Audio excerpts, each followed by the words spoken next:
Good evening, everyone. I know it's been a minute since we've all seen each other.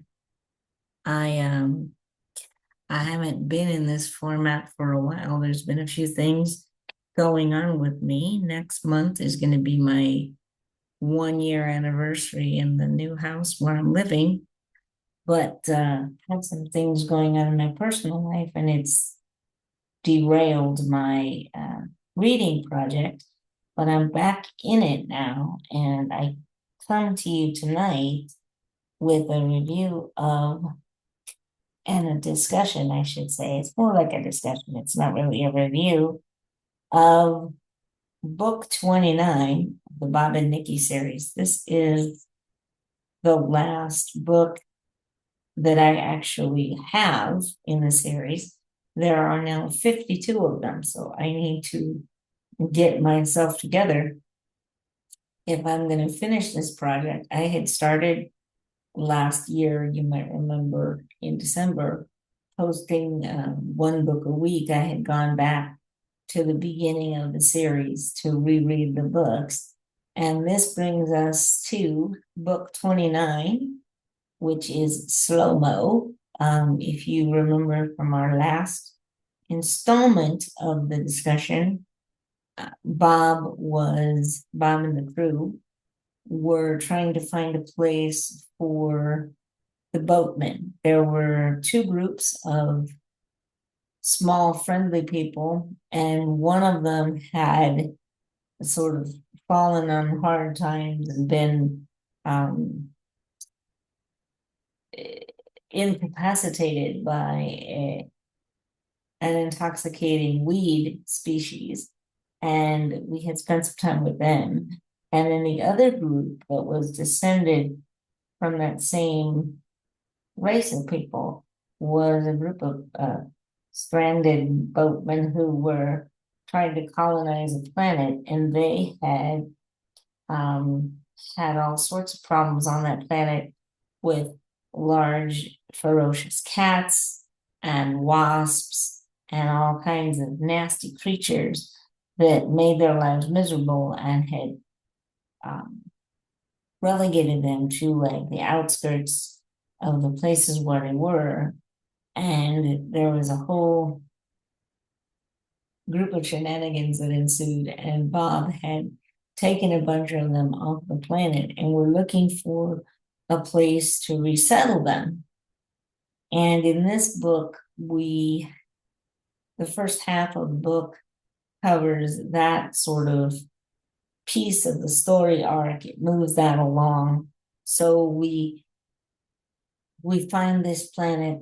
It looks too good to be true, and I won't spoil um, the actual surprise behind it for those of you who are in there. But it looks better than it turns out to be. There's a besides the planet's probable backstory, which is considerable. Um, there is consideration of a huge asteroid that's going to hit the planet in about 20 years. And the majority of the first half of the book focuses on how the team deals with that asteroid and gets things out of harm's way. But the second half of this book focuses on a character that we haven't heard much from in several books. This focuses on Bob's assistant, Jeff Clark. Um, and there's some revelations about Jeff Clark that come out in this book that serve to move the series forward. And as always in every book, we get introduced to new characters and new team members, not as much as in some previous books, but Bob does get a few new people and people that he hasn't met. And we also see bots continue to take on roles alongside humans and work together with them. So I didn't, this is not one of the more action-packed installments of the series. This is pretty much cleaning up collateral damage and taking care of a lot of administrative details, but it still manages not to be boring if you're a fan of the series. However, if you like a lot of action, if you like a lot of intrigue and all of that, that's not going to be this book for you. But we do get some more information about squirrel infiltration in with other races. So we do kind of advance that story piece between the relationship between the squirrels and the monkeys.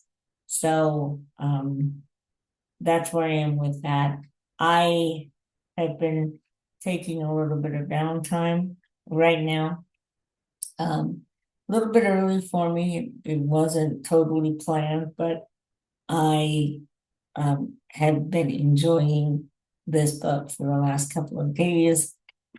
And what I will say about these books is that, like I said, they make for great comfort reads when you need some kind of episodic shows with characters that you're familiar with that don't force you to think all that hard, but put you back in familiar sort of cultural, kind of campy style space opera sci-fi. So I don't really have a lot more to say about this book than that.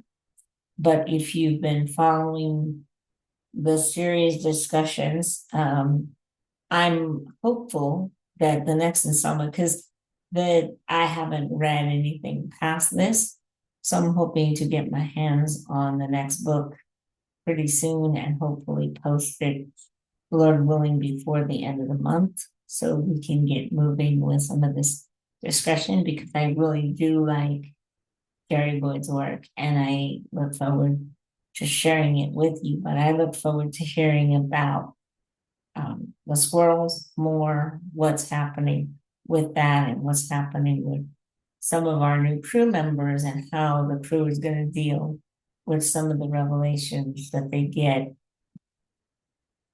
in this book, because it changes a bit of the crew dynamics. And I'm looking forward to seeing how those play out as I read along. So if you're interested in joining me for the journey, if you're on the journey with Bob and Nikki, then welcome. And if you'd like to comment, or if you'd like me to make a video about something else specific, or if you have another book in mind that you'd like me to make a video about, let me know. I hope you're doing well.